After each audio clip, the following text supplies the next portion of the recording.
Olá, pessoal, sejam bem-vindos.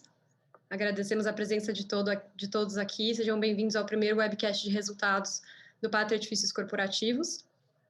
Meu nome é Júlia Azeredo, eu faço parte da equipe de gestão do fundo, sou responsável pelas relações com investidores também. Eu estou aqui com o Fauzi Antum, que é sócio responsável pelo PAT C11, e com a Fernanda Rosalém, que é diretora de investimentos do fundo. É uma honra para a gente estar promovendo esse tipo de fórum. A ideia é que ele aconteça com uma periodicidade trimestral, por isso que a gente agradece, né, aqui a presença de todo mundo que está assistindo a gente. A ideia aqui é estabelecer mais um ponto de contato mais próximo com o nosso cotista, né, além dos que já existem, os canais comuns.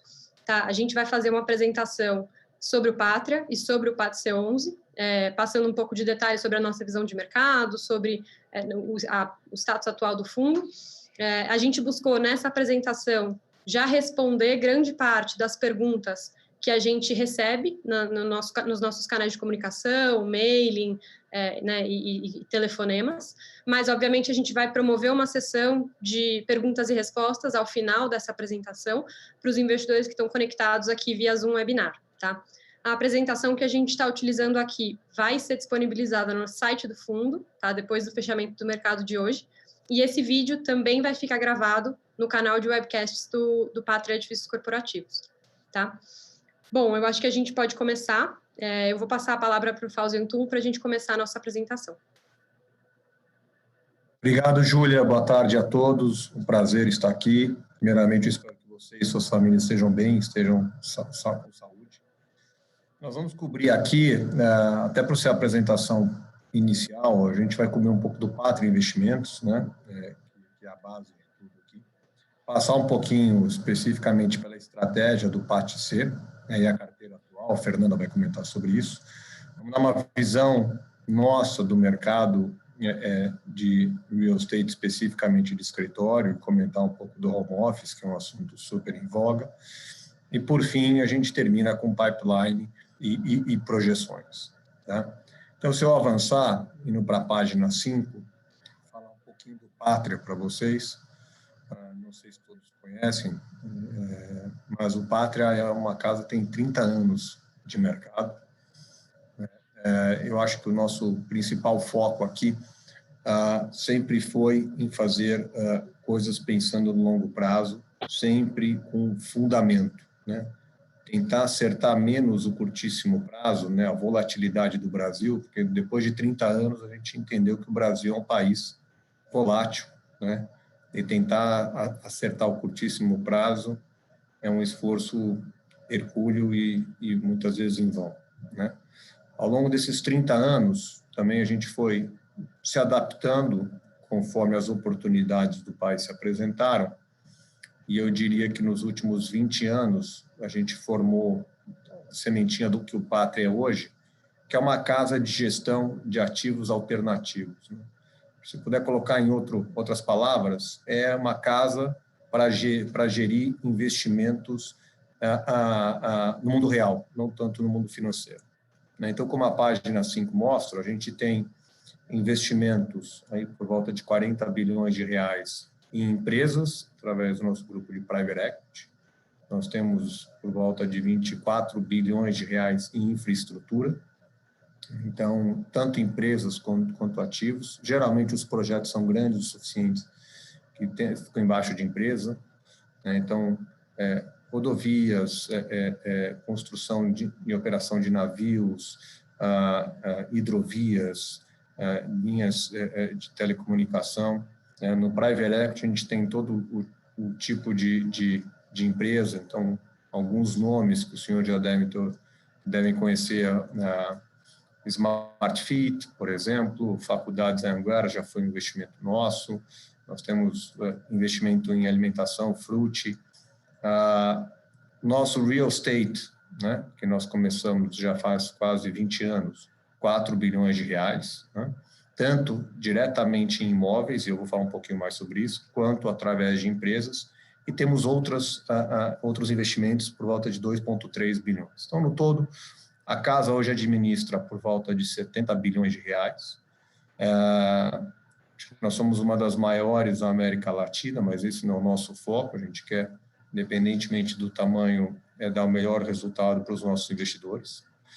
Como eu disse, a gente foca muito no longo prazo e isso acho que traz uma série de consequências. Uma delas é que a gente sempre olha muito o fundamento, né? No imobiliário, é o fundamento do ativo, né? Nos setores de empresa, a gente olha muito qual é o fundamento do setor. A gente investiu muito ao longo dos últimos anos em saúde e educação, que são necessidades básicas aqui do país. E infraestrutura também, a gente olha os setores que já têm uma demanda, uma falta de investimento. O que falta no país, na nossa visão, é capital, né? Então, a gente vê essa necessidade de capital premente em infraestrutura. E é por isso que a gente vem investindo nos ativos de infraestrutura também. Uma outra coisa é também uma empresa estável. Então, nós somos sócios da empresa, nós investimos o nosso dinheiro da pessoa física em todos os fundos que o Patria oferece a investidores e a gente trabalha junto há muito tempo. Então, eu, particularmente, eu comecei minha carreira profissional no Patrimônio, que era a companhia antecessora, em 1996, e voltei para o Patria em 2006. Né? Então, basicamente, a minha carreira inteira foi feita aqui e os sócios fundadores ainda estão na empresa. Né? Então, isso também é uma coisa que a gente tenta ter uma consistência muito grande, porque o país já é volátil, né? Então, país volátil com uma empresa volátil, você complica as coisas. Então, a gente tenta ser bastante, eu diria, assertivo, mas bastante também flexível para entender a volatilidade do país, sempre com muita disciplina, né? Por fim, uma das coisas também que o Patria sempre fez e sempre surtiu resultado é olhar um pouco para fora do Brasil e ver quais são as tendências e o que a gente pode agregar dessas tendências, tropicalizar e trazer para o Brasil, né? Então, o Patria, através do Patrimônio, banco de investimento, era um banco de investimento, foi criado em 88, durante a década de 90 a gente cresceu bastante, haviam poucos bancos de investimento no país. Quando todos vieram, a gente olhou qual seria a próxima onda, e a Blackstone, que hoje é uma das maiores, se não a maior gestora de ativos alternativos no mundo, estava crescendo, a gente olhou para a Blackstone e falou, a gente poderia ser a Blackstone no Brasil, os juros algum dia nesse país vão cair e as pessoas vão ter que migrar os seus investimentos de CDI e poupança para realmente investimentos, até hoje chamados de alternativos, né? Investimentos na economia real. Demorou mais do que a gente gostaria, demorou 20 anos, mas cá estamos com juros mais baixos e uma migração enorme, né, das pessoas físicas de fundos de renda fixa e CDI e poupança para especialmente o mercado imobiliário, que a gente acha natural também, né? O brasileiro ele tem essa característica cultural de investir em imóvel, até no tempo da hiperinflação para se proteger da inflação, e eu diria, uma das classes de maior segurança em termos do ativo, porque o ativo construído ele está lá e tende a preservar valor. Né? Indo para a próxima página, falar um pouquinho especificamente da área de real estate dentro do Patria. Então, cada área tem seu time dedicado. Nós começamos a investir em real estate no Patria há quase 20 anos, como eu comentei, em 2002. Então, o PAT-C e o recente PAT-L não são fundos novos, não são investimentos novos, não são fundos novos, mas não são investimentos novos, né? Nós já investimos há anos em logística, há anos em escritório. Na verdade, nós estamos no sexto ciclo de investimento. Nós já fizemos mais de 6,5 bi de investimento e já vendemos mais de 1,5 bi de ativos, especificamente para os fundos imobiliários, né? Então, o que a gente vem fazendo nos últimos 18 anos? Nós fazemos a parte mais complicada, né? Que é montar o quebra-cabeça, é escolher o terreno, o teu inquilino, construir, alavancar financeiramente para ter o retorno esperado para os FIPs, né? E uma vez tudo pronto, empacotado, a gente vendeu muito para FIIs, eu vou falar na próxima página. Então, tudo o que a gente está fazendo no PAT-C e no nosso novo fundo, o PAT-L, são, primeiro, coisas que nós entendemos, já fizemos e temos o conhecimento. Segundo, obviamente, setores que a gente acredita nos fundamentos desse setor. Tá? Juntando a nossa equipe, a gente tem bastante anos de experiência. É todo mundo novinho, mas quando junta, eu sou super novo também, junta bastante tempo de experiência, são 19 pessoas de real estate.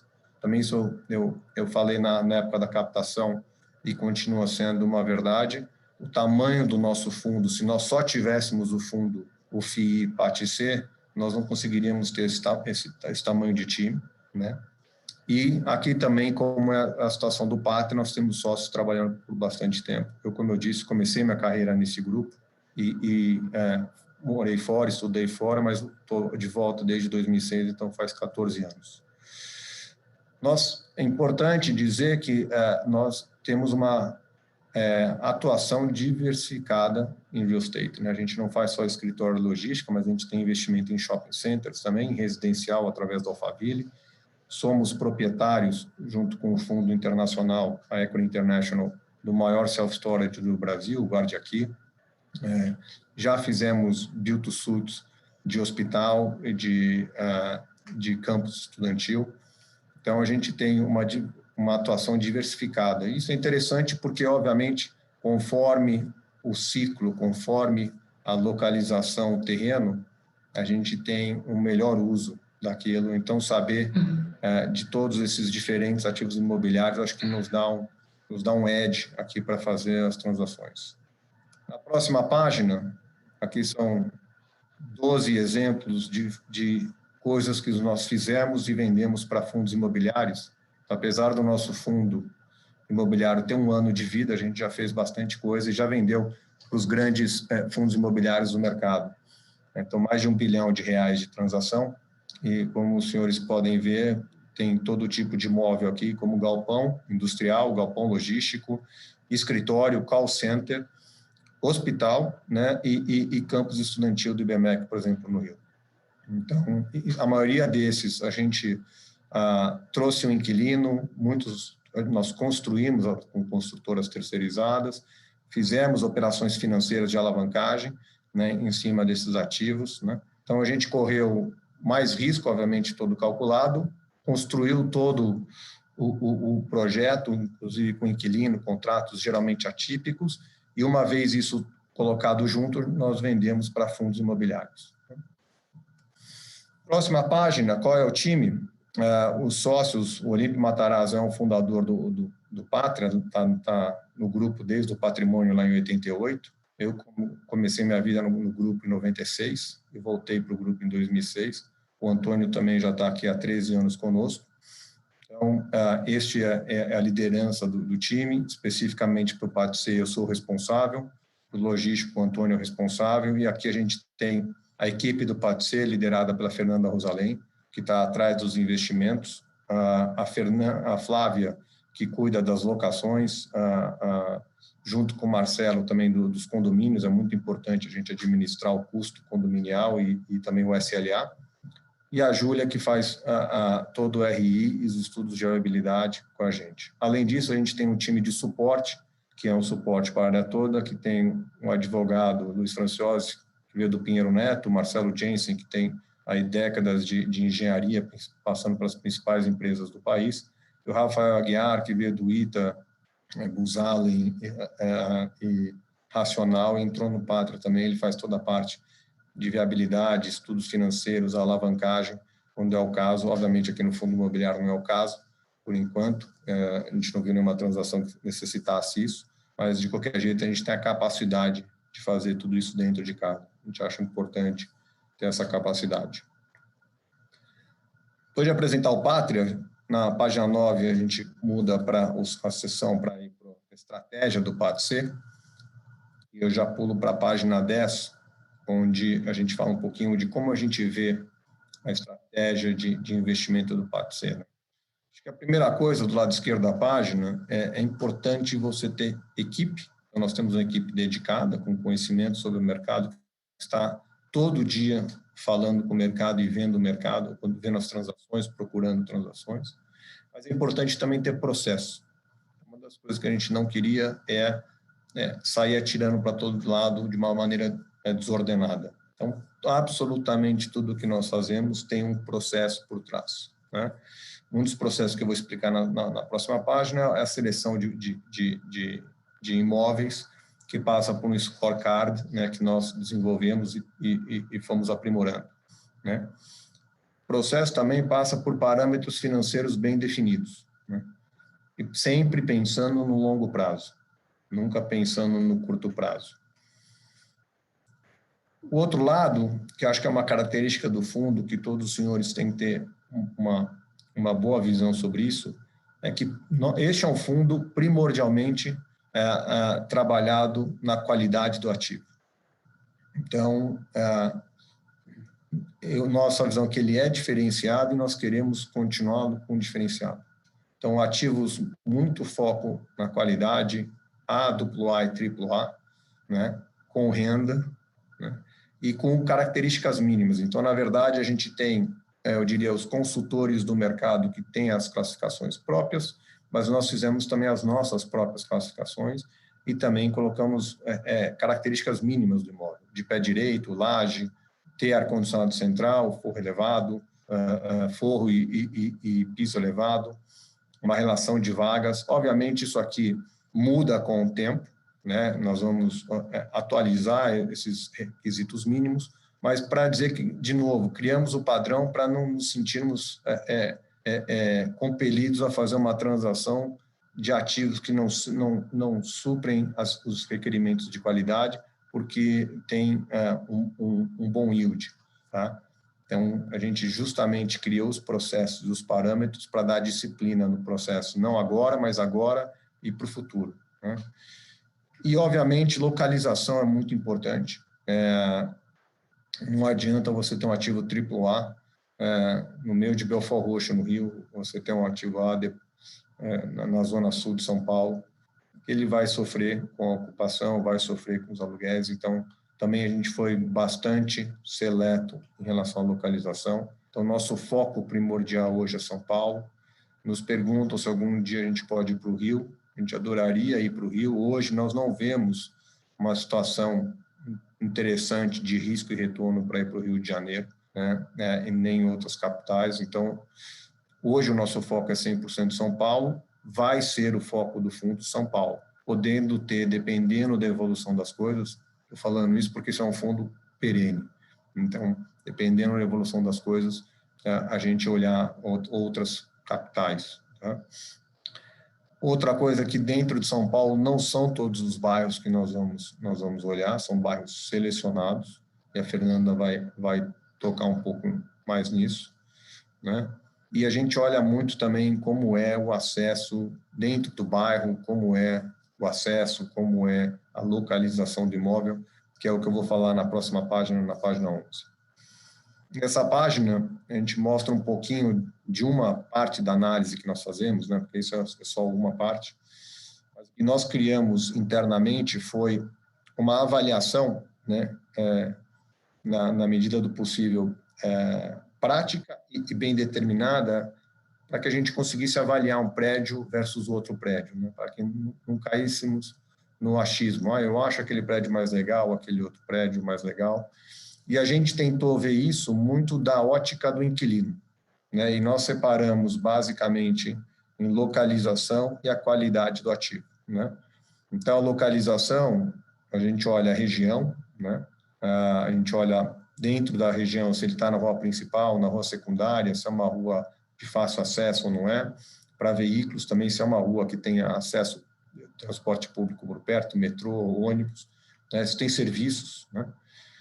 E depois a gente olha a qualidade do ativo, a laje, se tem gerador, vaga para o metro quadrado de estacionamento, elevador, se ele é com chamada antecipada ou não é, ar-condicionado, LEED, padrão de construção e pé direito, que está tudo nessa figura do lado direito. Então, a gente colocou um exemplo de como a gente analisou o Sky Corporate, que foi a nossa primeira aquisição, né? Então, a região, né? A região que é a Vila Olímpia, no nosso scorecard de 1 a 5, ela é nota 4. né? Obviamente, a nota das regiões ela vai mudando conforme as regiões vão tomando mais importância ou perdendo importância.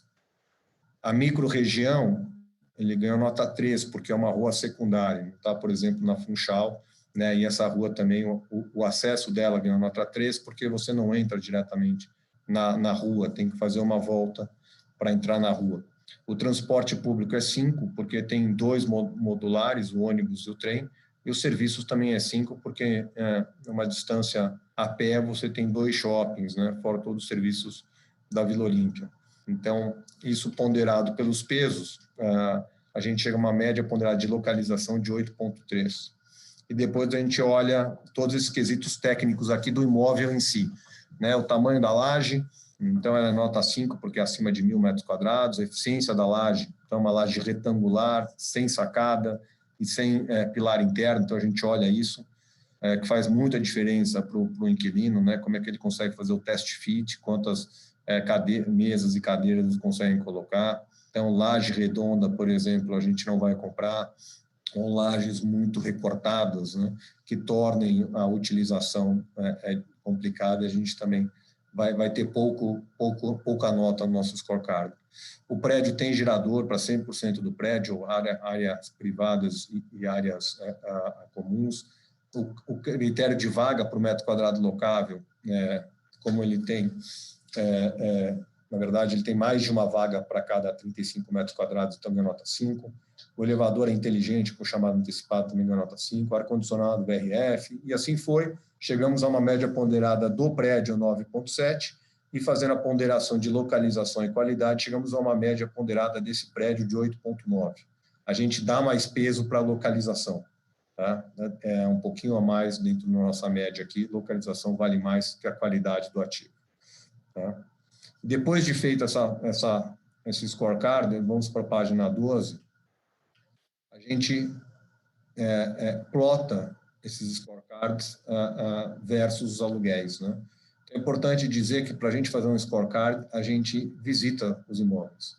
E esse time aqui, a gente visitou em São Paulo, 113 prédios, né? Não digo andares, 113 prédios para a gente responder esse scorecard e fazer essa tomada de informação. Obviamente, a gente foi, à medida que a gente ia num prédio novo, a gente comparava com a nossa base, mudava os pesos, aprimorava um pouco as notas, né? E assim foi. E a gente consegue ver aqui na página 12, do lado esquerdo, uma regressão entre as nossas notas e os aluguéis. Ela ainda não é um R quadrado muito alto, porque a gente está numa mudança de ciclo, né? A gente estava numa queda muito grande do ciclo, e agora a gente começa um começo de ciclo positivo, atrapalhado pela Covid e pelo home office, mas em termos fundamentalistas do mercado imobiliário, a gente começa um ciclo de crescimento. Então, os aluguéis, eles ainda não estão num patamar, eu diria, estabilizado. Então, a gente já foi visitar prédio onde, no mesmo andar, um inquilino pagava R$80 e o inquilino no conjunto ao lado pagava R$130. Então, isso causa um R quadrado mais baixo, né, da correlação, mas também exatamente aí que a gente tem espaço para trabalhar e para comprar bem os nossos imóveis. Do lado direito, a gente mostra para vocês quantos ativos tiveram cada nota, né, do Scorecard Pátria. Então, nota 9 ou mais, só 7 ativos, nota 8, 40 ativos, nota 7, 38. E como as consultorias imobiliárias classificam, né? Então, um ativo que para a gente tirou nota 9, ou ele é duplo A ou ele é triplo A. 86% desses ativos são triplo A, né? Nota 8 tem essa escala. E o nosso foco aqui é para ativos que têm nota 7 ou mais, né? Então, obviamente, a gente está trabalhando no topo do topo da escala, tanto em relação à qualidade do ativo, como também em relação à localização do ativo, tá bom? Com isso, eu passo a palavra para a Fernanda, que vai falar um pouquinho do nosso portfólio atual. Obrigada, Fauzi. Continuando aqui com vocês, acho que e puxando o link aí da explicação do Fauzi em relação à nossa diligência na aquisição dos ativos, sempre primando pela qualidade, vocês conseguem ver aqui na página 13 o nosso portfólio atual, né? Então, hoje, considerando a nossa alocação em imóveis diretamente e a nossa alocação em cotas de fundos imobiliários, temos 205 milhões alocados, o que representa aproximadamente 60% do fundo, e os 40% restantes ainda em caixa aí para novas alocações, né?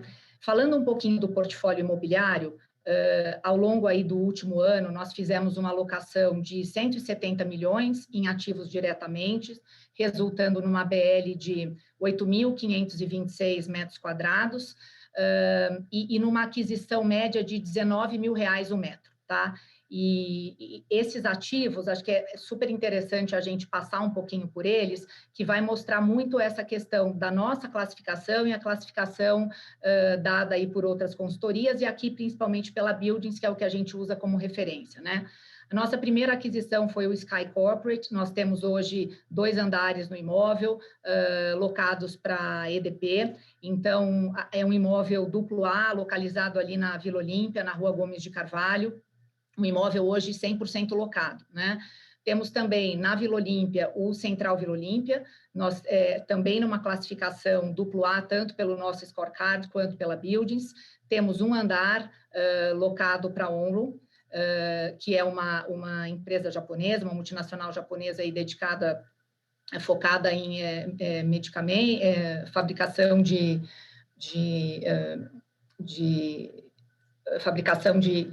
equipamentos médicos, desculpa. O The One, fizemos aí recentemente uma aquisição de mais meio andar, nós já tínhamos um andar adquirido no final do ano, e isso mostra, então, a nossa estratégia aqui também de aumentar a participação nesses imóveis onde nós gostamos, né? Essa é uma das estratégias que a gente vem mostrando para vocês e que, inclusive, está no nosso pipeline, então, mais para frente vou comentar um pouquinho com vocês. O The One é um imóvel também excelente, qualidade duplo A, tanto na nossa classificação quanto na da Buildings. Uma BL hoje de 1.800 metros quadrados de BOMA, equivalente a um andar e meio, também 100% locado, o que mostra bastante aí a resiliência do nosso portfólio, né? O Vila Olímpia Corporate também é um exemplo de imóvel que a gente consolidou a participação, né? Nós começamos com meio andar, depois fizemos a aquisição de mais um andar, é um imóvel AAA, na nossa classificação e na da Buildings também, 100% locado para ótimos inquilinos, algumas multinacionais, então, assim, estamos bastante satisfeitos com a qualidade do nosso portfólio e, por consequência, com a qualidade dos nossos inquilinos, né? Aqui, só para completar, o nosso investimento no Icon Faria Lima, na Avenida Faria Lima, enfim, uma localização excelente, uma das mais premiums em São Paulo, uma classificação A. Lá nós começamos com a aquisição de um conjunto, hoje locado para Prudential, e temos aí algumas negociações para tentar aumentar também a participação nesse imóvel.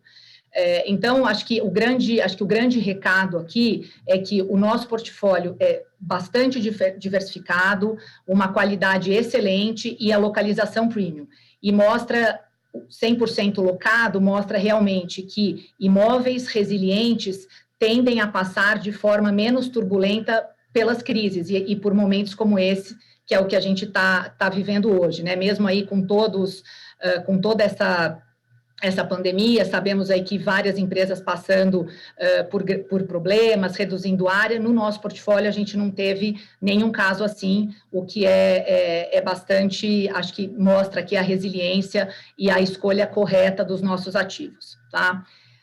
Passando para a próxima página, queria mostrar para vocês a localização, né, desses ativos. Como o Fauzi já comentou, no nosso scorecard, são 2 características principais que nós olhamos, né? A qualidade do ativo, e daí tem todas as características técnicas que ele já comentou com vocês, e a outra, sem dúvida, é a localização, né? Então, quando a gente analisa a localização, o que é muito importante? Acesso, serviços, que é realmente desse ponto de vista do inquilino.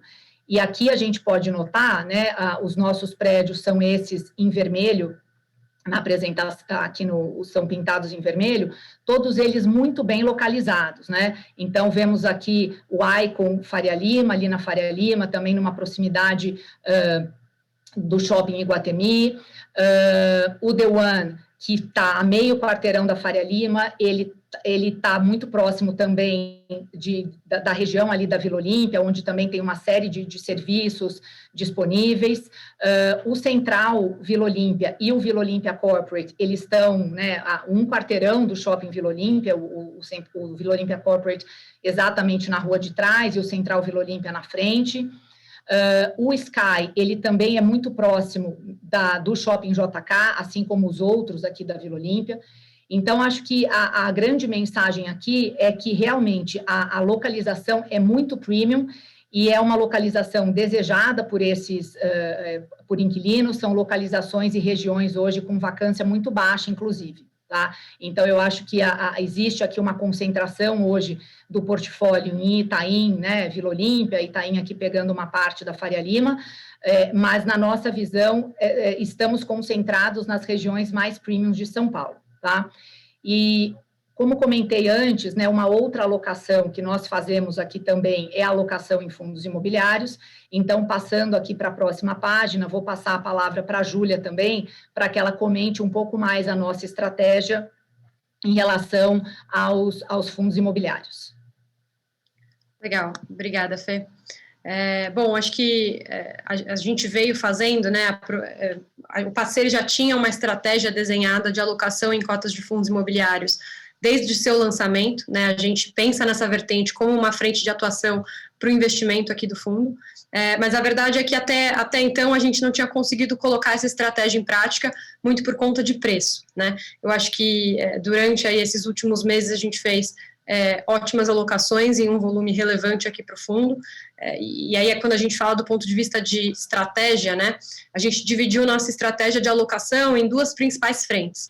Uma primeira frente fundamentalista, e nessa frente aqui a gente olha e foca muito mais em qualidade do ativo e localização desse ativo. No final do dia, a gente está falando de alocação em fundos que têm participações em imóveis que perfeitamente estariam na carteira do PATC, tá? E aí falo pelo quesito de qualidade, pelo quesito de localização. São alocações com um perfil mais de longo prazo, tá? E aí aqui liquidez é menos importante para nós nesse sentido, né? A gente pode ir montando posições menores com o tempo, porque a ideia aqui de fato é surfar a retomada ou, enfim, surfar a recuperação do mercado imobiliário exposto a esses imóveis, né, do ponto de vista fundamentalista. Geralmente aqui a gente está falando de fundos monoativos, com participações nos imóveis que a gente, né, teria diretamente no PATC. Inclusive, quando a gente dá o exemplo, né, hoje na nossa carteira do ponto de vista de alocação fundamentalista, a gente tem principalmente VLOL e o OneF, né, que são imóveis que a gente também tem participação direta hoje no nosso portfólio. Então, isso não é uma coincidência, né, são imóveis que a gente gosta bastante, e obviamente que essa alocação, ela também traz um efeito positivo aqui na distribuição de dividendos do fundo. Recentemente, a gente também conduziu uma alocação no fundo, né, o PVBI, que também é um fundo que tem imóveis de altíssima qualidade, que a gente gosta bastante. Então, é uma estratégia que, do ponto de vista de qualidade do ativo, se encaixa bastante aqui, né, nessa vertente fundamentalista. E a gente tem uma frente tática também, e aí aqui o foco é muito mais surfar algumas desarbitragens de mercado, que a gente sabe que existem, né, e a gente viu recentemente. E aí aqui acho que são alocações que a gente olha muito mais para o preço.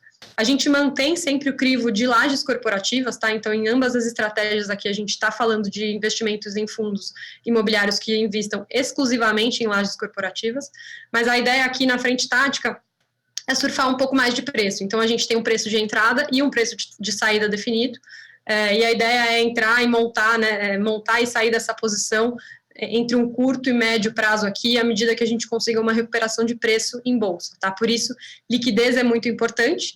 E aí, geralmente, aqui nesse caso, a gente está falando de fundos imobiliários de gestão ativa, né, que não necessariamente tem sua carteira imobiliária idêntica à carteira imobiliária do PATC, do ponto de vista de qualidade e localização, mas são fundos que possuem imóveis onde a gente vê muito valor e a gente acredita aqui numa retomada de preço, tá? E aqui nessa principal frente aqui a gente tem uma alocação importante em VC Fund. Então, a gente está bastante feliz com com o que a gente tem feito até hoje na nossa frente de alocação em fundos imobiliários, principalmente em VELOL e OneF, a gente tem conseguido comprar cotas a valores por metro quadrado ainda mais baratos do que nossas próprias aquisições, que são preços que a gente já considera bastante atrativos. Então, a gente está satisfeito com as alocações que a gente vem fazendo em bolsa aí ao longo dos últimos meses. Tá? Hoje, a nossa carteira de FIIs, ela totaliza aproximadamente, final de julho, 35 milhões de reais, mais ou menos. Com isso, eu passo a palavra para a Fernanda, para ela conseguir prosseguir apresentando aqui o mercado do imobiliário, de escritórios. Obrigada, Ju. Vou falar um pouquinho aqui sobre a nossa visão, sobre o mercado de escritórios, e a gente vai entrar um pouquinho também no tema de home office, que é algo que vem sendo bastante perguntado, nos nossos aqui canais de comunicação. A gente recebe muito e-mail pedindo para explicar um pouco a nossa visão sobre o mercado imobiliário, Como o foco do fundo é 100% em São Paulo hoje, inclusive todo o nosso pipeline também está aqui no mercado de São Paulo, a gente traz aqui para vocês, para dividir um pouco a nossa visão do mercado. Acho que a principal mensagem é que os aluguéis em imóveis de alta qualidade, que são classificações A, AAA, AAA, ainda se encontram depreciados. Então, quando a gente olha aqui na página 17, o gráfico à esquerda, nós temos aqui os valores de aluguel, Então, desde 2009 até 2020. Então, hoje, o valor médio de aluguel nessas regiões, nas regiões, nos principais CBDs, nas regiões de atuação do PATC, é um aluguel de R$ 102, Se a gente olhar aqui esse gráfico, a gente vai ver que em 2012, 2013, este aluguel já foi de 169, Esse 169, se a gente pensar em dinheiro de hoje, ele equivale ao quê? Ele equivale aos R$ 264 que estão ali na linha pontilhada em amarelo, E isso, então, significa o quê? Se a gente considerar apenas o valor nominal, o 102 com 169, significa que tem 40% de diferença entre os valores que estes imóveis já alcançaram. Então, é importante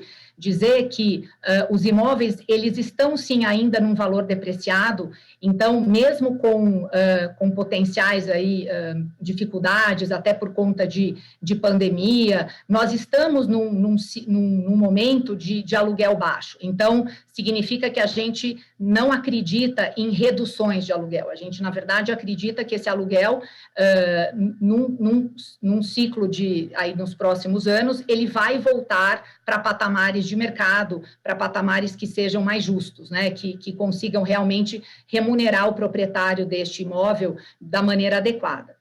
E acho que é importante, quando a gente fala de mercado também, trazer a vacância, A vacância, é importante a gente ter sempre em mente a vacância junto com novas entregas. Aqui em 2020, vocês podem ver no gráfico aqui à direita, que nós temos hoje, uma vacância aí de 6,5%, considerando, apenas, lembrando, imóveis de imóveis As, AAA, AAA, nas principais regiões, nos principais centros de São Paulo. É 6,5%, com uma tendência de alta, por quê? Porque nós temos aqui algumas entregas já previstas, um novo estoque que a gente sabe que vem a mercado aí, ainda em 2020, até o final do ano, e em 2021. Então, acho que essa vacância, ela tende a aumentar por conta do novo estoque. Então, a gente tem aqui, acho que só para lembrar, as grandes entregas, nós temos aqui na Faria Lima esses 63 mil metros quadrados ainda esse ano, que equivalem ao Birman 32 e ao Século 2, então são as principais entregas. Em 2021, a grande entrega, esses 120 mil metros quadrados, eles são ali na região da Chucre e Zaidan, que são as 3 torres do Parque da Cidade, Agora, isso, de qualquer forma, o importante aqui é que a vacância, ela se dá pela nova entrega, mas é uma entrega que já está definida, Então, mesmo que a gente tem aqui, depois até entrando um pouquinho ali no home office, eventuais vacâncias pontuais agora, por conta de eventuais entregas de inquilinos, a gente ainda tem um mercado com um novo estoque baixo comparado a anos anteriores, né? Quando a gente pega aqui os anos de 2016, por exemplo, com um pico da vacância de 25,2, foi pelo quê? Foi pela entrega do novo estoque, né? E esse estoque, à medida que a absorção foi sendo feita, essa vacância foi diminuindo e, por consequência, o preço da locação aumentando. Essa é a dinâmica, né, do ciclo imobiliário. E indo para a próxima página, para a página 18, eu acho que aqui é muito interessante mostrar o histórico da vacância nas principais regiões corporativas de São Paulo, sempre aqui lembrando que são para imóveis AS, né? A linha pontilhada em azul, o que a gente acaba aqui com 18,6, ela mostra São Paulo de uma forma geral, né, englobando todas as regiões. Mas o que vale pontuar aqui, o destaque que eu trago, é para as regiões aqui extremamente prime, como, por exemplo, a Faria Lima, que é Faria Lima e JK, aqui, que é a linha em azul escuro, que a gente tem hoje 3,1% de vacância, a Vila Olímpia com 3,9%, ou seja, são regiões que hoje elas já se encontram abaixo do que nós consideramos uma vacância de equilíbrio. Então, assim, são regiões onde um inquilino já não consegue escolher para que prédio vai, né? Então, e são as regiões onde temos aqui a maior concentração, ou, né, 100% do portfólio atual hoje do PAT-C está exatamente nessas regiões. E eu acho que isso prova também a resiliência do nosso portfólio. Então, aproveito aqui para passar, indo para a próxima página, para 19, para passar a palavra para a Júlia também, para comentar um pouquinho a vacância, a ocupação e como é que tem sido aí o histórico do nosso portfólio desde o início. Legal. Eu acho que aqui é um momento importante, né, para a gente pontuar realmente a resiliência do portfólio do PAT-C11. Acho que a nossa estratégia, ela foi desenhada dessa forma e não foi à toa, né? Acho que a gente entende que existe sim um upside, né, um benefício interessante em estar posicionado nos edifícios de melhor qualidade e melhor localizados na cidade de São Paulo. E acho que, como a Fernanda apontou, né, na última página, a gente conseguiu ver que as regiões onde a gente tem participações, Vila Olímpia e Faria Lima, são as regiões com a menor vacância da cidade de São Paulo, né, beirando aí os 3%, né, 2% até em alguns casos. E acho que isso, de alguma maneira, se reflete no nosso portfólio. Então, a gente teve, desde o início do fundo, né, consistentemente, uma ocupação de 100%, e nunca tivemos nenhuma inadimplência de nenhum inquilino no nosso portfólio. Acho que isso também é um resultado, sem dúvida, de uma gestão muito próxima, né, uma gestão de inquilinos muito próxima a esses participantes, a esses players, mas acho que mostra um pouco da resiliência do setor. Acho que, até aproveitando, né, nos perguntam um pouco sobre se sempre compraríamos lajes locadas, ou enfim, se a gente também pensa em lajes vagas. Eu acho que aqui eu aproveito para puxar o gancho de que a gente não está afirmando que as nossas participações nunca estarão vagas. Eu acho que o conforto que a gente tem aqui com esse fundo é que a atividade de locação em imóveis de altíssima qualidade, bem localizados em São Paulo, ela tende a ser facilitada por você ter um produto de qualidade, né? Então, eu acho que, no final disso, também traz resiliência para o nosso portfólio, estando ele locado ou não. Olhando para o passado, a gente é bastante feliz em dizer que a gente sempre esteve 100% ocupado e com zero de inadimplência, tá? Passando para a próxima página, a gente dá uma visão um pouco mais detalhada dos nossos inquilinos. Acho que, um pouco já puxando aqui para o assunto da pandemia, né, e um pouco a questão que a Fernanda estava comentando recentemente da evolução do mercado nesses últimos meses, a gente vem comentando nos nossos relatórios gerenciais, acho que estamos sempre em contatos próximos com nossos inquilinos, de forma a garantir aqui que os fluxos de pagamento, de aluguel deles estejam adequados aqui para a saúde do perfil de cada um dos nossos inquilinos. Então, aqui do lado esquerdo da página, a gente vê uma quebra dos nossos ocupantes, tanto do ponto de vista de setor de atuação, quanto no ponto de vista de uma quebra por inquilino especificamente. E a gente vê que, salvo os nossos maiores inquilinos aqui, que são, obviamente, a EDP e a Omron, o portfólio está bastante pulverizado aqui em distintos inquilinos, em distintos imóveis. E eu acho que essa é uma grande benefício da diversificação de fundos imobiliários de gestão ativa, né? E eu acho que o resultado a gente vê aqui do lado direito do slide, né? A gente conseguiu aqui, durante esse momento de pandemia, gerenciar os diferimentos que a gente está concedendo a esses inquilinos, e aí eu ressalto que são diferimentos para pagamentos posteriores, em sua maioria, tá? A gente conseguiu aqui só fazer um remanejamento de fluxo de caixa de pagamento desses inquilinos, de forma que a maior parte, uma parcela importante dos nossos recebimentos não foi afetada durante essa crise, tá? Eu acho que a gente pode falar aqui que em torno de 97% a 99% dos recebimentos do PAT C11 estiveram preservados durante esses momentos mais difíceis, mesmo a gente conseguindo aqui, tendo a capacidade de auxiliar alguns dos nossos inquilinos que enfrentaram alguns problemas, né, por conta da pandemia, com diferimentos e fluxos de pagamento posteriores, tanto no ano quanto para o começo, né, final de 2020 até o começo de 2021. Então, acho que isso também é um reflexo de uma gestão muito próxima, né, uma gestão de inquilinos muito focada aqui na saúde do nosso inquilino, focada em relacionamentos de longo prazo também com os nossos ocupantes, e, obviamente, é o resultado aqui da qualidade dos nossos ativos. Tá. Acho que podemos passar para frente. A Fernanda vai continuar falando um pouquinho sobre a nossa visão do home office, que tem sido uma pergunta muito recorrente, principalmente nos nossos canais aqui de comunicação com os cotistas.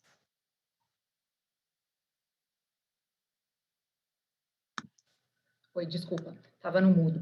Então, aqui acho que para finalizar a nossa visão aqui sobre o mercado de escritórios, não poderíamos deixar de falar sobre o home office, né? Realmente a gente tem sido bastante questionado, e qual é o impacto disso no mercado, na vacância, né, em preços de locação. Acho que, de uma forma geral, a nossa visão é a seguinte, né? O home office, sem dúvida, ele vai ter um impacto duradouro no mercado de escritórios.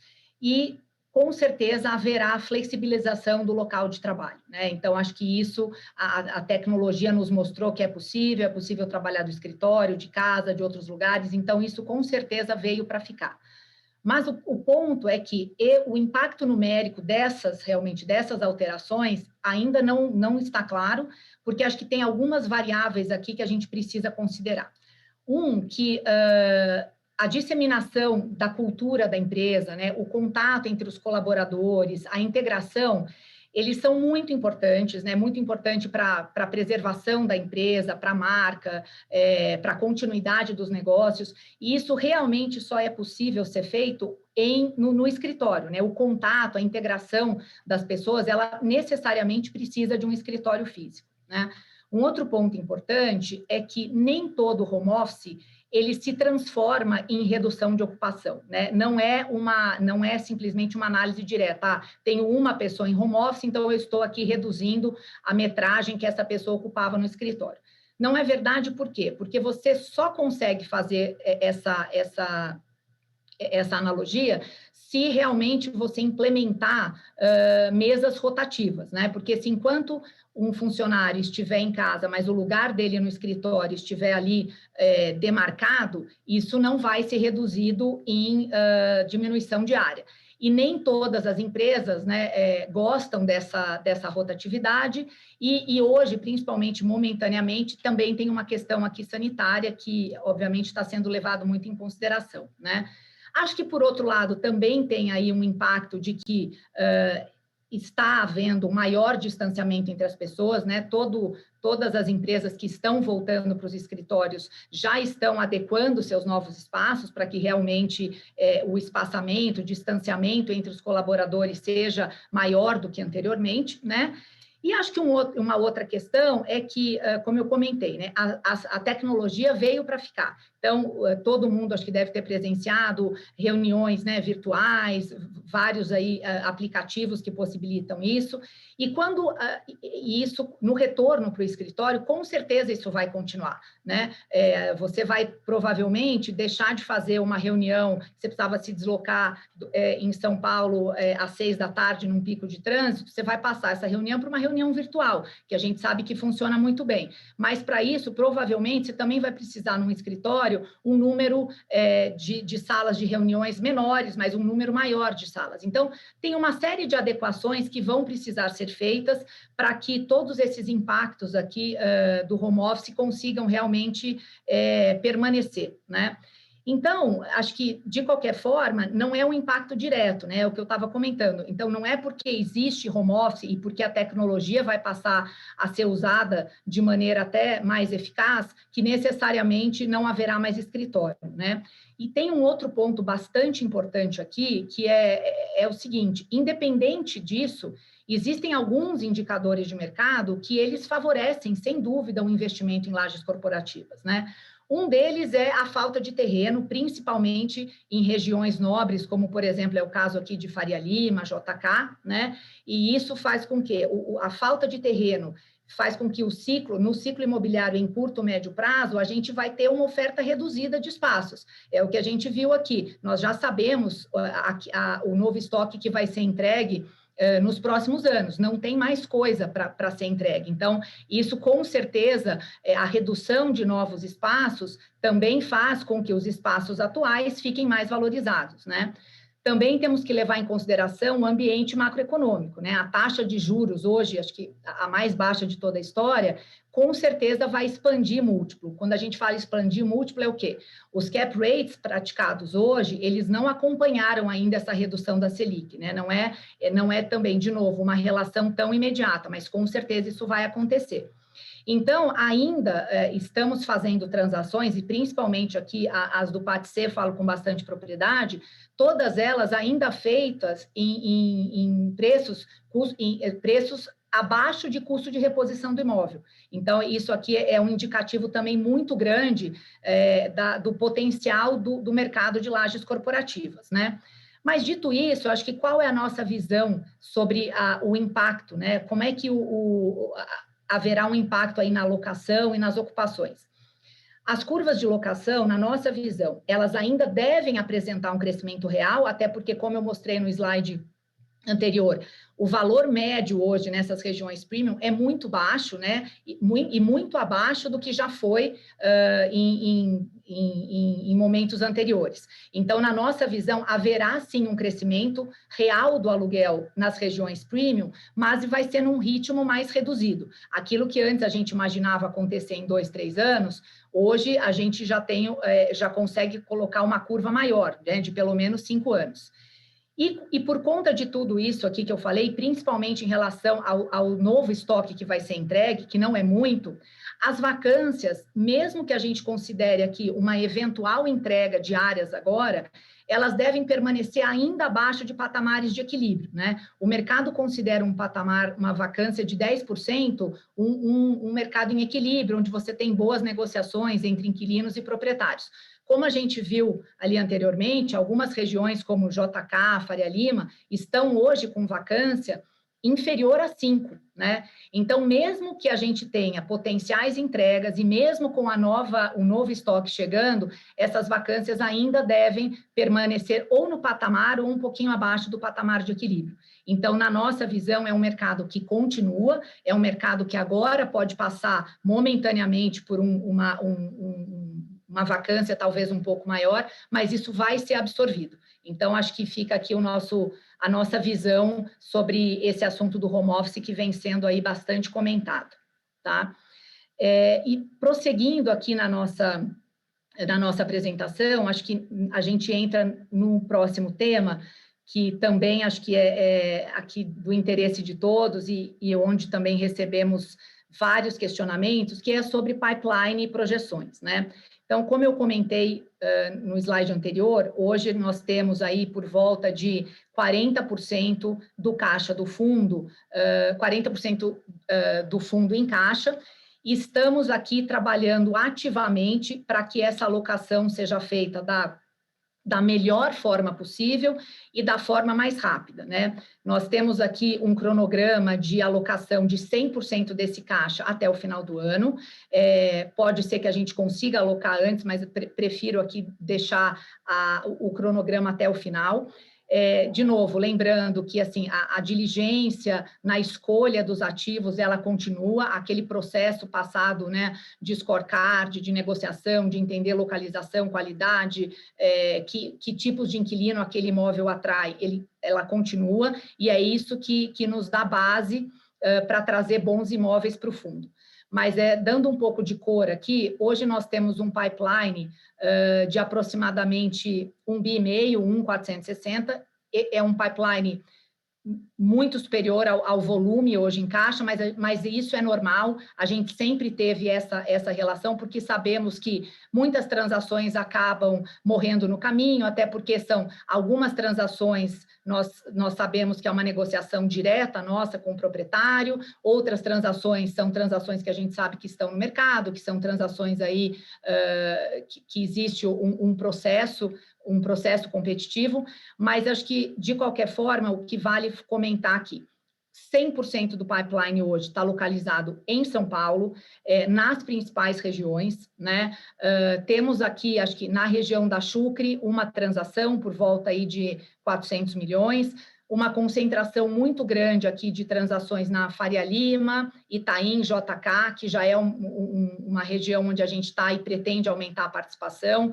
Vila Olímpia temos mais também, inclusive, como já comentei, nós temos sim como estratégia também aumentar a participação em ativos onde nós já temos, nos ativos que já estão no nosso portfólio, e todos eles aqui no nosso portfólio, no nosso pipeline hoje, locados e bem localizados, né? Então, e a gente acha que é importante também dizer que os preços hoje, eles estão adequados aos patamares atuais, né? Então, ainda vemos também no nosso pipeline locações um pouco depreciadas, tá? Então, acho que essa é a grande... Acho que é para mostrar para vocês que existe, sim, muita coisa sendo negociada, o pipeline, evidentemente, está em estágio, as negociações estão em estágios diferentes, mas é um trabalho aqui, é uma dedicação integral, não só minha, como do resto da equipe, em transformar esse pipeline em portfólio realmente para o fundo, tá?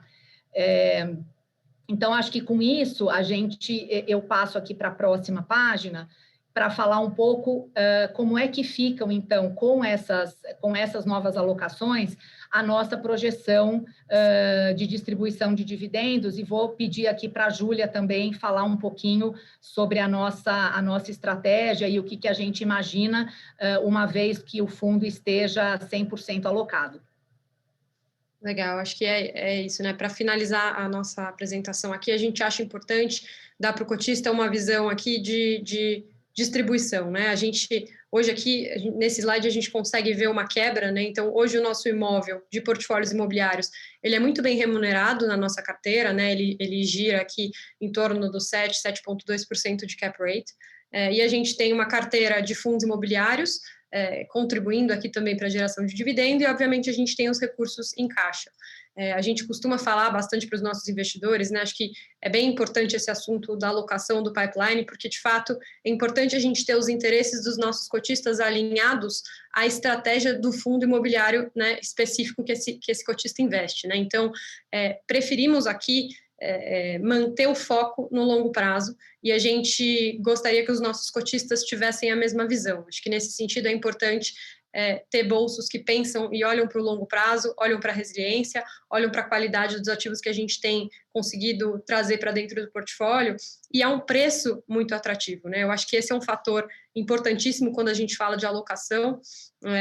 A gente costuma falar que se a gente tivesse cedido a preço, a gente não teria hoje volume do fundo em caixa, tá? Mas a gente prefere aqui ser diligente né, na qualidade, na localização e principalmente no preço que a gente vai pagar aqui nesse tipo de alocação. E aqui a gente está tentando mostrar para o cotista o impacto que essa substituição, né, do volume atualmente aplicado em caixa, quando ele for alocado em imóveis, e aí a gente estimou aqui um cap rate de aquisição, e com isso a gente quer mostrar para o nosso investidor aonde a nossa distribuição de dividendos pode chegar, né? Aqui, quando a gente estiver falando de um portfólio 100% alocado, a gente está mirando aí em distribuições de dividendos de em torno entre 42 a 44 centavos por cota, tá? O que para o nosso cotista médio de emissão gera um dividend yield líquido por volta de 5%, né? O cotista pessoa física.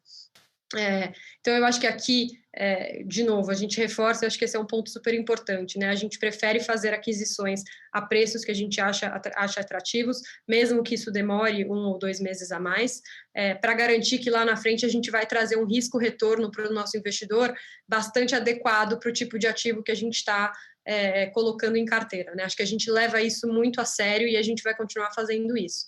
E aí acho que a gente aproveita aqui para mostrar um pouco de precificação, né? A gente entende a dinâmica do mercado imobiliário e a gente entende que o cotista acaba privilegiando a distribuição de dividendos, né? E privilegiando fundos que distribuam um patamar de dividendo maior, mas aqui a gente trouxe um exercício de precificação dos nossos imóveis para tentar tangibilizar um pouco né, de como esse fundo tem sido negociado. Aqui, se a gente pega a cota de fechamento, né, da data de julho, a gente tem, obviamente, um valor de mercado que, quando reduzido do volume que a gente tem em caixa hoje e das cotas de FIIs que a gente chega aqui num real por metro quadrado de imóvel de em torno de R$15.500, tá? Por metro quadrado dos imóveis que estão hoje na nossa carteira. Quando a gente compara isso, principalmente com o custo de reposição, que a gente sabe que para esse tipo de ativo está acima dos R$25.000, né? E quando a gente compara mesmo com os preços que a gente pagou nessas transações, a gente vê que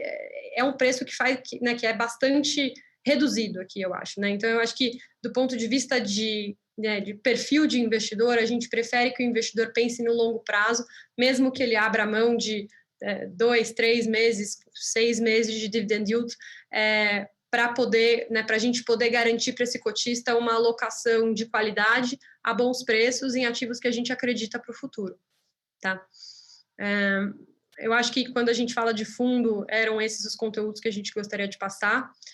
Na próxima página, a gente passa um pouco, né, acho que é legal a gente tirar um minuto aqui para falar um pouco das relações com investidores do fundo. Então, estamos muito felizes de estar conseguindo promover esse tipo de fórum. A nossa intenção é manter um contato cada vez mais próximo com os nossos investidores. Então, reforço aqui que a gente está completamente aberto a receber qualquer forma de feedback ou contato. Como todos sabem, existe o site do fundo, né, que, inclusive, recentemente mudou de domínio por conta do lançamento do nosso novo fundo imobiliário. Então, hoje o domínio do nosso site é www.patc11.com.br. E a gente fez agora, com esse webcast, a gente dá início a um canal, né, que é um canal que vai ficar na home do nosso site, é um canal de webcasts para os FIIs do Pátria Investimentos, tá? Todos vão ser promovidos nesse formato que a gente está vendo agora, em formato ao vivo, e vão ser, né, transmitidos e salvos nessa plataforma de webcasts que a gente acabou de inaugurar. Mais uma vez, ressalto que a gente está sempre aberto a feedbacks, inclusive na próxima página a gente passa aí os principais contatos, né, para nos acessar e acessar o administrador do fundo. Então, aqui no Pátria, como a gente comentou, podem falar comigo, podem falar com a Fernanda, a gente tem o ri.patc11@patria.com, e, obviamente, o nosso administrador, o Modal, também se coloca à disposição aqui para quaisquer dúvidas que os nossos investidores tenham, tá? Acho que a gente vai evoluir para uma sessão de perguntas e respostas, de novo, eu ressalto que a gente buscou, com a apresentação, endereçar os principais pontos que nos são perguntados no mailing. Eu vou repetir aqui algumas das perguntas, fazendo algum filtro aqui, né, das principais, agrupando as principais, e vou endereçar aqui elas para o Fauzi e para a Fernanda nos ajudarem a responder. Bom, acho que a primeira pergunta que a gente recebeu aqui logo ao início da apresentação, eu vou direcionar para o Fauzi. Quem perguntou foi o Mário Mota. Ele perguntou como que é a relação entre o Pátria e a Blackstone aqui no dia a dia da nossa gestora. Obrigado, Mário.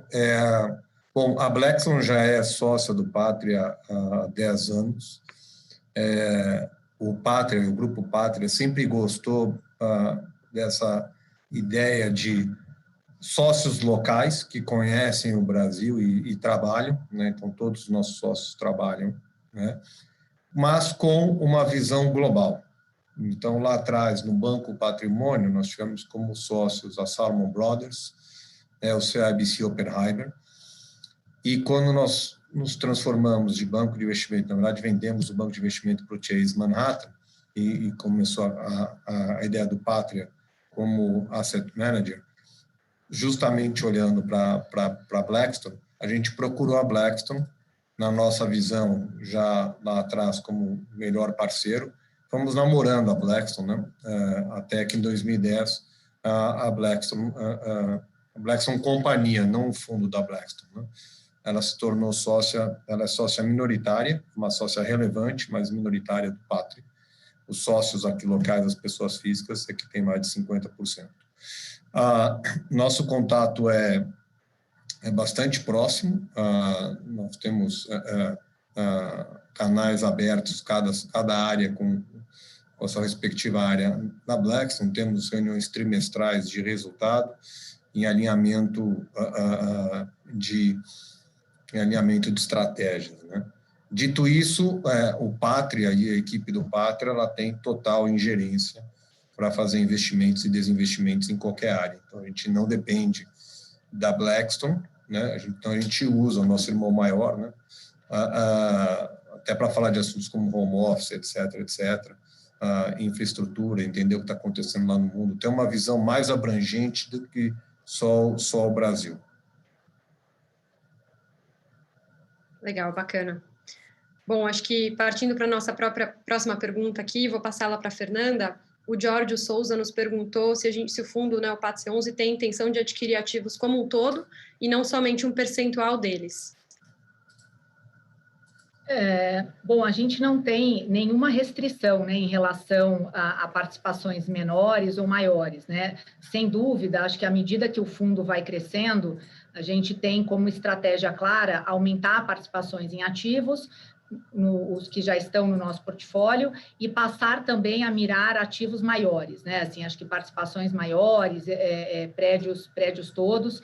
O que aconteceu foi que, inicialmente, né, no começo do fundo, até para trazer a diversificação que a gente achava interessante para o cotista e não ficar como um monoativo, nós optamos por fazer aquisições de participações menores, né? Então, isso, lajes em ativos diferentes, para trazer para o cotista essa diversificação, né, de ativo e de inquilino. À medida que o fundo cresce, com certeza a nossa participação também aumenta e a gente passa a analisar também ativos maiores, né, com participações bastante relevantes e eventualmente até 100%. Então, acho que isso está dentro da nossa estratégia, sim, e vai acontecer cada vez mais à medida que o fundo aumentar de tamanho. Júlia, posso complementar também? Por favor, Fausto. Eu acho que é importante também dizer que dentro da nossa estratégia, por que a gente aceita comprar partes de um prédio e não o prédio todo? Porque os prédios que a gente investiu são muito novos. Então, não existe aí uma necessidade de discutir retrofit, de discutir capex relevantes, né? A gente não acredita muito nessa história que você tem que ter o prédio inteiro para ter uma mão melhor de negociação de aluguel, porque onde nós estamos são zonas altamente adensadas que o teu concorrente na hora de alocar não é só dentro do prédio, mas é toda a região. Então, na Vila Olímpia nós temos alguns prédios que concorrem conosco, a mesma coisa na Faria Lima. Então, ter o prédio todo não te dá uma vantagem muito grande, acho que dá vantagem especialmente para inquilinos que estão no prédio e querem crescer no prédio, mas para inquilinos novos você não tem tanta vantagem. E acho que, por fim, também a gente olhou essa estratégia, e neste momento é uma estratégia que a gente tem sido vencedora nas aquisições, que a gente tem conseguido no varejo, né, comprando laje a laje, preços melhores do que se a gente quisesse comprar o prédio inteiro. Então, como foi mostrado na apresentação, nós estamos aí com uma média de aquisição abaixo de R$20 mil para ativos super premium em regiões super premium. Então, nossa visão é que se a gente fosse tentar comprar o prédio todo, nós não teríamos feito a esses preços. É importante também, completando o que a Júlia comentou sobre velocidade de investimento, e isso que eu acabei de comentar, obviamente um investimento imobiliário, o resultado dele advém de uma série de decisões tomadas ao longo do tempo, né? Mas a principal decisão que se faz num investimento imobiliário como esse é a aquisição. uma aquisição bem feita, ela gera alta probabilidade de resultados interessantes. O contrário também é verdadeiro. Uma aquisição mal feita, cara, você vai carregá-la para o resto da vida, até você vender o imóvel. Então, a gente tem sido super seletivo. O pipeline está aí, sempre esteve, gerado por essa equipe. A gente está ativamente no mercado, fizemos várias aquisições direto com os investidores, porque a gente também conhece muita gente que tem laje corporativa. Então, é interessante também, além do que a Fernanda falou, entender que neste momento está mais interessante comprar laje a laje do que tentar comprar o prédio inteiro. Legal. Bacana, eu acho que a gente tem uma outra pergunta aqui do Eduardo Trevisan, que eu acho que a gente até respondeu durante a nossa apresentação, mas eu quero reforçar o assunto aqui, porque eu acho que ele é de todos, provavelmente o mais importante aqui dentro do PAT C11. Eu vou pedir para o Fausto começar, porque tem bastante a ver com o que ele estava falando, depois a Fernanda nos ajuda complementando. Mas ele pergunta um pouco sobre a visão, né, a nossa visão do volume hoje que está alocado no caixa. Ele pergunta se a gente acha que a estratégia do PATC não funcionou, ou se ela, como que a gente enxerga isso, e acho que eu vou um pouco além até, né?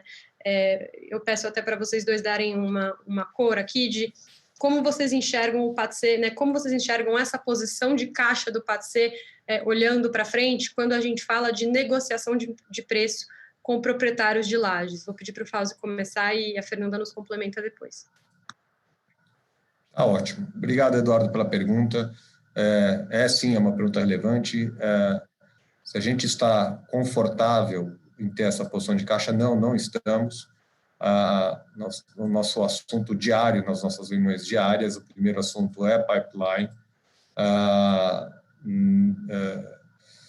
Agora, se você pensar na nossa estratégia, eu acho que a gente tem pelo menos dois grandes blocos, né? Um é o bloco de aquisição e o outro é o bloco de manutenção dos ativos, né? De como eles estão performando. Então, eu diria, o bloco de aquisição, a gente tem conseguido comprar até melhor do que a gente esperava, né? Geralmente, os nossos cap rates na aquisição, eles são melhores do que os comparativos, né? Só que numa velocidade menor.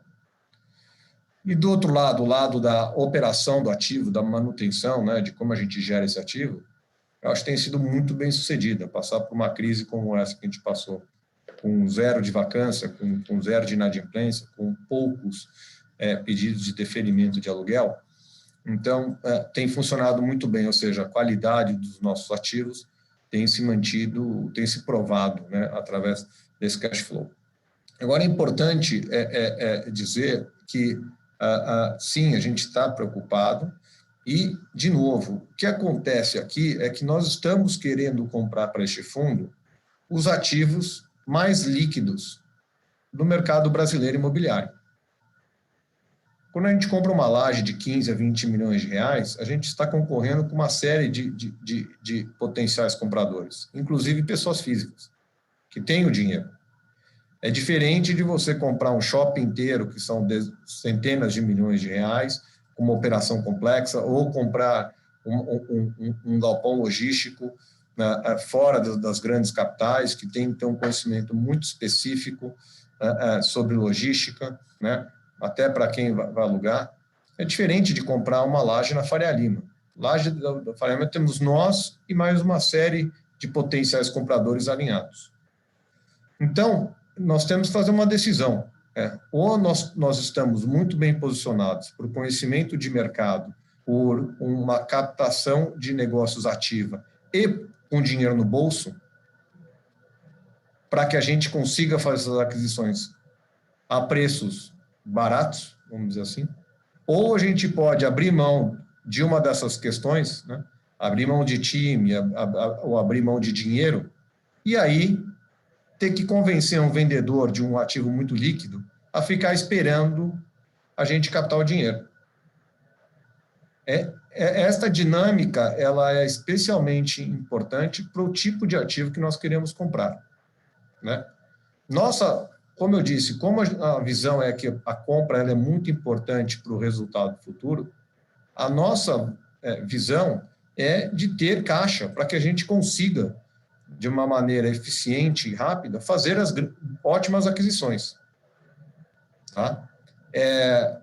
Isso quer dizer que a gente está satisfeito com a nossa velocidade? Não, a gente, obviamente, tinha uma visão de fazer um investimento mais rápido, mas geralmente o que acontece com ativos deste calibre é que quando há um soluço no mercado, esses ativos caem de liquidez. Ou seja, os vendedores, que geralmente são pessoas ricas, que geralmente têm recursos, esse é o ativo, quando não tem recurso, é o primeiro ativo que o cara vende. Então, se ele tem um ativo ainda, é porque ele não precisou vender e não precisa vender.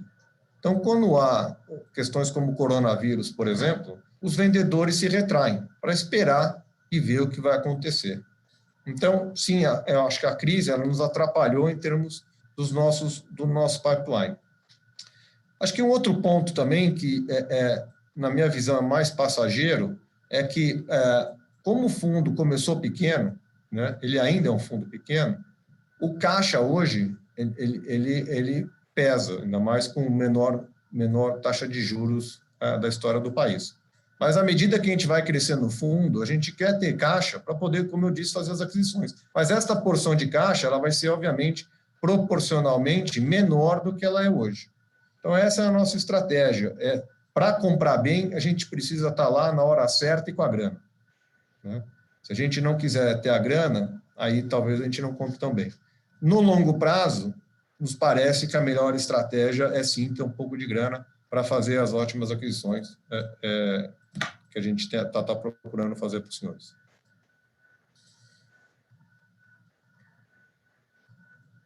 Bacana, legal, obrigada, Fausto. Vou redirecionar a próxima pergunta para a Fernanda. Nos perguntaram aqui se, com um fundo maior, à medida que o PATC cresça, a gente pretende mudar o perfil de aquisições de imóveis do fundo, olhando mais para ativos B. Né? Queria que você ajudasse a gente aqui a dar uma cor sobre esse assunto.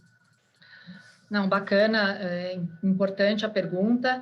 A resposta é não. Né? Assim, acho que a grande estratégia por trás do PATC, ela é a de imóveis de qualidade, bem localizados, né? Acho que e também não existe, né, estratégia certa ou errada. A nossa estratégia é essa, né? Na nossa visão, imóveis de qualidade, bem localizados, passam por crise de maneira menos turbulenta, são mais resilientes, são aqueles que atraem os melhores inquilinos, né, inquilinos com bom risco de crédito. Então, eu afirmo que, por exemplo, todos os nossos imóveis em pipeline atualmente, eles são da mesma qualidade dos que já temos em nosso portfólio, né? Então, imóveis locados, imóveis com características técnicas muito boas, certificações, enfim, toda aquela, o que a gente já passou aí pelas qualificações, o Fausto já nos explicou anteriormente isso. E acho que o que é importante é que, assim, existe essa disciplina, né? Nós temos essa disciplina de fazer essas boas aquisições. Acho que vale lembrar também que estas aquisições, imóveis mais premium, trazem menos risco. Então, quando a gente também olha fundos comparáveis, né, fundos com imóveis corporativos, talvez de uma qualidade inferior, uma localização não tão premium, e o nosso, é bem natural que se encontre uma diferença, né, de yield distribuído. Os imóveis, os fundos, os imóveis B, eles tendem a ter um yield maior, porque também apresentam um risco maior, né? Mas eu acho que, assim, resumindo, a nossa estratégia continua a mesma. A gente vai ser sempre muito criterioso na escolha dos ativos, de qualidade e bem localizados. Então, o nosso portfólio vai ser, sim, sempre um portfólio A, né? E acho que, como o Fausto comentou também anteriormente, isso aqui é um fundo perene. Então, hoje, são ativos bons, ativos novos, que não têm necessidade de nenhum tipo de investimento, né, de CAPEX, mas ao longo do tempo, né, pensando na vida do fundo daqui 10 anos, e isso faz parte da gestão ativa, a gente, obviamente, vai pensar em reciclar esses ativos, vender esses ou consolidar o que for o caso, trazer novos, mas sempre prezando pela qualidade e pela localização. Então, Então, a nossa estratégia aqui é de realmente um fundo de imóveis diferenciados. Então, a estratégia B não faz parte do nosso portfólio. Legal, Fernanda. Acho que foi legal você trazer essa visão também de risco e retorno, né? Acho que é super importante essa visão aqui, principalmente quando a gente compara a distribuição de dividendos entre produtos, né? Quando a gente fala aqui de uma projeção aqui de um yield de em torno de 5% para o PATC, em ativos de altíssima qualidade, a gente acha isso um bom patamar aqui para distribuição de dividendos. E acho que o investidor tem que ter o cuidado de saber comparar, né? Não é simplesmente o 5 contra o 6, o 5 contra o 5,5, acho que é importante saber entender o que está por trás daquele portfólio, qual é o risco que aquele portfólio traz. Naturalmente, o maior risco provavelmente vai trazer um maior retorno, acho que isso é super relevante. Eu entendo aqui que a gente endereçou a maior parte das perguntas, quase todas que vieram aqui via o nosso Q&A, acho que as que sobraram estão relativamente respondidas com a nossa apresentação. Eu, pessoalmente, queria que o Fauzi nos respondesse aqui mais uma questão que eu acho que é importante deixar clara para o mercado, que é como que vai acontecer a gestão do PAT C11 agora que a gente tem um novo fundo imobiliário rodando, né, o PAT L11, nosso FII de logística. Obrigado, Ju. Acho que vão ser as mesmas pessoas que estão aqui falando com vocês, com a vinda da Flávia também, que acabou de entrar no grupo para fazer a alocação. Na verdade, a gente tem o time dedicado, que é esse time que está falando com vocês, né, a gente gosta, né, acha importante, como imóvel é um negócio local e de características únicas, né? Então, o galpão tem os seus lados prós e lados contras, dificuldades aqui, facilidades lá, escritório é a mesma coisa. Então, a gente gosta de ter aqui dentro do Pátria especialistas em cada setor, né? Especialistas que não só entendam bastante o setor, mas vivam o setor no dia a dia.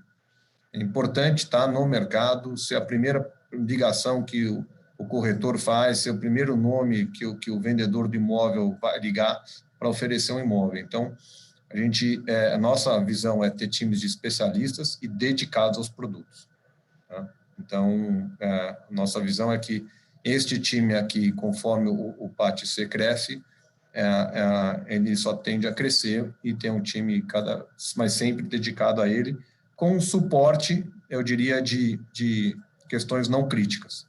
Então, o time jurídico, o financeiro e o de engenharia, dado que aqui não é um fundo de construção, eles aí sim são pessoas que a gente aproveita que a área de real estate aqui do Pátria tem outros fundos e tem necessidade de ter essa equipe, e já toma partido disso, utilizando-os para questões específicas aqui dentro do contexto do PATC. Legal, é isso, né? Eu acho que a gente aqui no Pátria Real Estate, a gente tem o melhor dos dois mundos, né? A gente tem equipes focadas exclusivamente em cada produto, então o time que vai fazer a alocação do PATL é totalmente diferente do time que vai fazer a alocação do PATC, mas a gente também consegue se valer da estrutura que a área já tem desenhado. E, sem dúvida, a gente vai fazer uso dessas equipes de suporte que atuam, né, de maneira cruzada entre os fundos e entre as atividades, tá? Da área do Pátria, né, Ju? Com certeza, é verdade, da área do Pátria. Acho que isso é um assunto bem legal, né? O comitê de investimentos do PATC, ele é composto por membros de todas as verticais do Pátria, não só a vertical imobiliária, né? De uma forma que você cria uma visão bem completa aqui sobre o investimento e bastante isenta, né, a respeito da transação. A gente acha isso super importante. Acho que, quanto a perguntas, era isso, acho que a gente endereçou aqui as que nos fizeram. Eu gostaria de ressaltar também, aproveitar aqui o fórum, né, para ressaltar o aviso aos cotistas que a gente publicou ontem, né, comunicando uma redução temporária da nossa taxa de administração, para, né, total aqui de 0,865%, até o meio do mês de novembro, tá? E acho que eu gostaria também de agradecer, né, também deixar o fórum aberto aqui para Fernanda e Fauzi fazerem seus comentários finais, mas agradecer a participação de todos, de novo reforçar que o nosso canal de comunicação está sempre aberto, a gente não deixa nenhum investidor sem resposta, que nos manda e-mails aqui para contato, e é isso, a gente está totalmente aberto a feedbacks e agradece a participação de vocês aqui nesse webcast. Obrigada, Ju. Também gostaria de agradecer a todos, né? Me colocar à disposição também. Acho que reforçar aqui que sabemos do incômodo existente hoje, né? Os cotistas têm nos colocado sobre a questão do caixa, então o nosso objetivo hoje foi endereçar essa questão, endereçar todo o esforço, mostrar para vocês todo o esforço que a gente vem fazendo, equipe dedicada para fazer a alocação o mais rápido possível, mas lembrando sempre que a gente vai seguir todos os nossos critérios de diligência, tentando trazer, de novo, bons ativos com custo que nós consideramos muito interessantes, né? E acho que esse é o nosso principal objetivo aqui, né? Fazer a alocação rápida. Acho que o fato aí que a Júlia acabou de comentar, a redução da taxa de administração, acho que mostra também que nós entendemos, né? Acho que é um recado para os cotistas que sabemos que o caixa hoje está e vem penalizando muito os nossos dividendos. Acreditamos que realmente é uma situação passageira e logo a gente vai estar aqui falando já da alocação total do nosso portfólio. Então, agradeço de novo a presença de todos e também me coloco à disposição, a gente não só aqui, né, por esse canal, mas também em todos os outros canais que a gente tem de comunicação. Obrigado pela atenção de vocês. Fiquem bem, fiquem seguros e desejo falar com vocês daqui a qualquer momento, mas daqui a 3 meses estaremos todos juntos aqui de novo com boas notícias. Grande abraço a todos. Obrigada, pessoal. Tchau, Obrigada. Tchau.